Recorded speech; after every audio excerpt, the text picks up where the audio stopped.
ទេតើគេនោះជាអ្វីទេអប្សរធ្លាក់មកផែនដីឬក៏ជាអ្វីឲ្យប្រកបភ្នែកមុតផ្លាគូឲ្យចង់គយគុណសំដីអូនក៏ស្រទន់កំពោ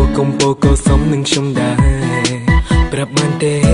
បេះដូងខ្ញុំកើតអីដំណើរការមិនប្រក្រតីដូចជាមានអ្វីខុសធម្មតាតែគិតទៅរូបខ្ញុំមិនសង្ហាតែគេវិញស្អាតដូចកាបានត្រឹមតែធ្វើអ្នកចិត្តខាងគិតចុះគិតឡើងមិនសមគេទេដែររកឃើញស្នេហ៍ពិតហើយគឺនៅចិត្តនេះស្គាល់គេមិនបាន5នាទីខ្ញុំក៏ស្រឡាញ់គេទៅហើយទំនេរយើងក៏និយាយគ្នាជាងការញ៉ាំបាយជាមួយគ្នាអ្នកចិត្តខាងអូនម្នាក់នេះលំស្នេហ៍ហើយរកឃើញស្នេហ៍ពិតហើយគឺនៅចិត្តនេះតែថ្ងៃមួយយើងត្រូវបែកគ្នាចូលទីដែលយើងធ្លាប់មានក្តីសុខបងឈរមើលរបងយើងធ្លាប់ឈរឆ្លើយឆ្លងគ្នាទាំងថ្ងៃយំបងនឹងអ្នកចិត្តខាងម្នាក់ដែលបាត់មុខតើពេលនេះអូននៅទីណា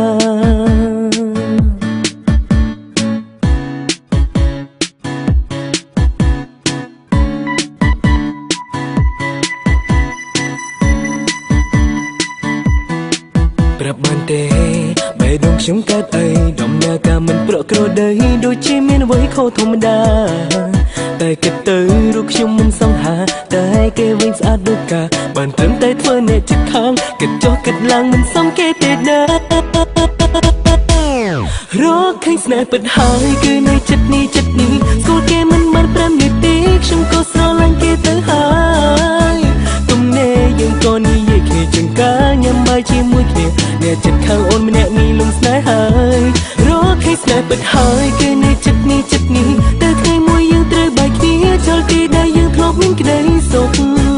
បងឈរមើលរបងយើងធ្លាប់ឈរឆ្លើយឆ្លងគ្នាទាំងថ្ងៃយំបងនឹងអ្នកចិត្តខាងម្នាក់ដែលបាត់មុខតើពេលនេះអូននៅទីណា